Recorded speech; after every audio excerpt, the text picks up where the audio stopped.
Hello everyone.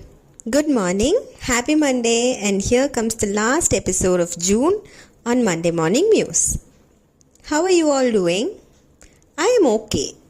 Of late, a lot of things are happening around me that I find it overwhelming at times, and a huge amount of stress adding to it. Stress due to personal reasons maybe I can control, but the major part of it comes from my workplace. So to unwind myself and to take my mom for some fresh air, it has now become a ritual to go on late night rounds on Sundays. This Sunday, while we were leaving, my mom said, let's take one of our relatives who was working here as a photographer. She stays in a PG, so I thought it might be difficult for her to sneak in and out at odd hours. So I called her if she wants to go for a round and have some yummy raw mango juice or ice cream, and instantly she said yes. And she added, PG is cool, at least better than my workplace. When we picked her up, I checked if everything was okay in terms of her work. I was not so shocked to know that I'm not the only one who is going through a tough phase at work. But her situation was more pathetic. So many rules which seemed very silly. Like you should not talk to anybody, you should not use your mobile phones inside, no taking leave, even if you're sick. Just 1 day week off was permitted. And trust me, she took my son's pic when I went to her studio, and she told me she came after taking tablets for cold and fever to that day's work. And I thought of my scenario. Except for my first organization, which I had to quit because of odd shift timings and its impact on my health, every other organization I have quit primarily due to some annoying boss. In one of the firms, my boss used to schedule meeting at 6 when my shift ended at 6. I remember waiting for her once till 8 o'clock in the night, and I still regret it for not leaving earlier, and she didn't turn up until 8 o'clock when I left, while the other colleagues still waited till 9 and the meeting was postponed to the next day. I was a spinster then, so it didn't make any huge impact like now, but still, I could have come home and rested, and the consequence, I was sent a mail asking why or how could I leave uninformed. The point of my 2 hours being wasted to be ignored? As a basic professional, shouldn't you be calling and at least informing that I am held up elsewhere and will be late? And my current firm? I asked them for some flexibility in terms of my timing, because by the time I reach home, my son would be off to sleep already. They said it cannot be considered and can't give a special treatment to one employee. So I have to stay back till 9 in the night. Fine. But why the same strictness is not adhered to the log of time? Why do I have to stretch till 3 or 4 or sometimes even 5 in the morning? Why is it that I should maintain flexibility when it comes to your work is being completed? No clue. My current manager was a bit considerate, I thought. When he said no need to stay till 9, you leave at 8. I was a bit relieved thinking, okay, if I get 1 hour extra with my kid, I'm happy. But what does he do instead? Sharp 7:45, he calls for a meeting and that goes on till 9. If you speak any further, that reflects on my hike next year. And I know one of my cousin who quit a firm that she loved because of a toxic manager as well. And the more I speak of it, the more I hear such stories. So I started wondering, why does this happen? How many of us quit due to the people even if we love the work or the firm that we work for? For most of us, the time spent at work is more than the time spent at home and family during the weekdays. If that is the case, shouldn't our whole day be giving me peace instead of stress? One of my aunt recently told the same scenario which happened during the period she worked, say 20 years back.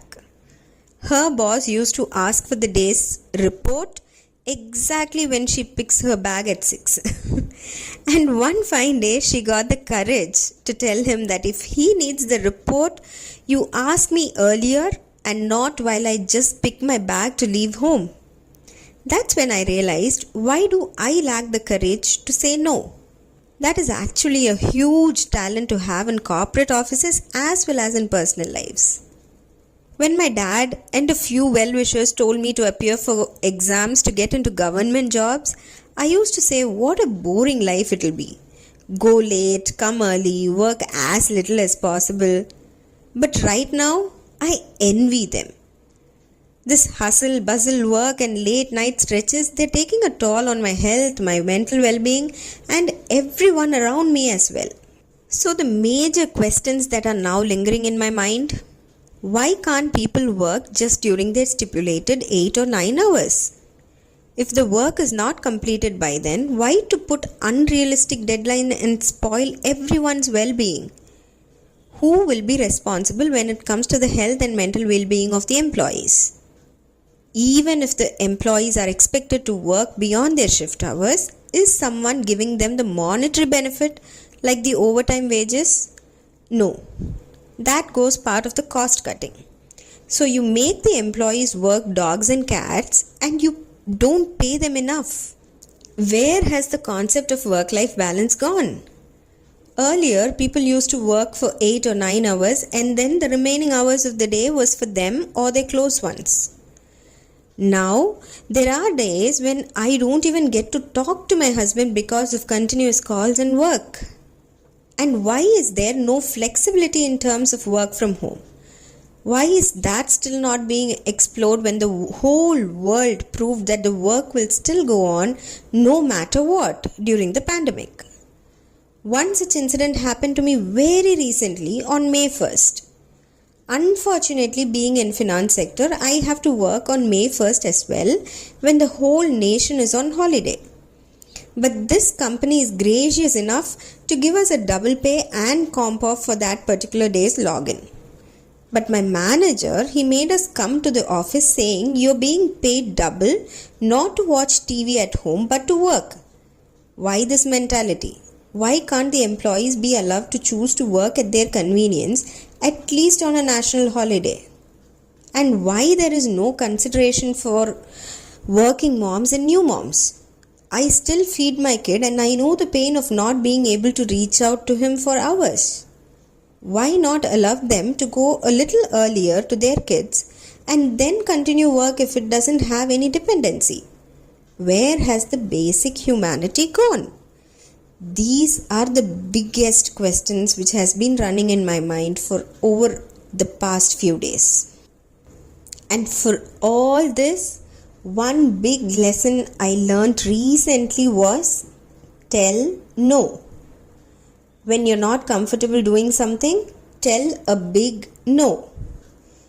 It takes time to learn saying no, but it gives us a lot of peace. Prioritize your health and family over work. I'm not saying that you can laze around and get your salary credited, but I suggest that over working beyond your limits, prefer to take what you can on your plate. The company will still find a replacement within a few hours of your absence, but your health and your family will be at stake. Above everything, learn to be professional at workplace. Everyone is there to work, be it your superior or subordinate. So if things are not working well for you, voice it out. And I hope this work culture in India changes for good at some point of time so that we have happier families around. Thank you for listening to this episode and I hope you liked it. Request you to subscribe, like and pin your comments on this episode. I will be back again next Monday with another episode of Monday Morning Muse. Until then, spread peace and take care. Lots of love.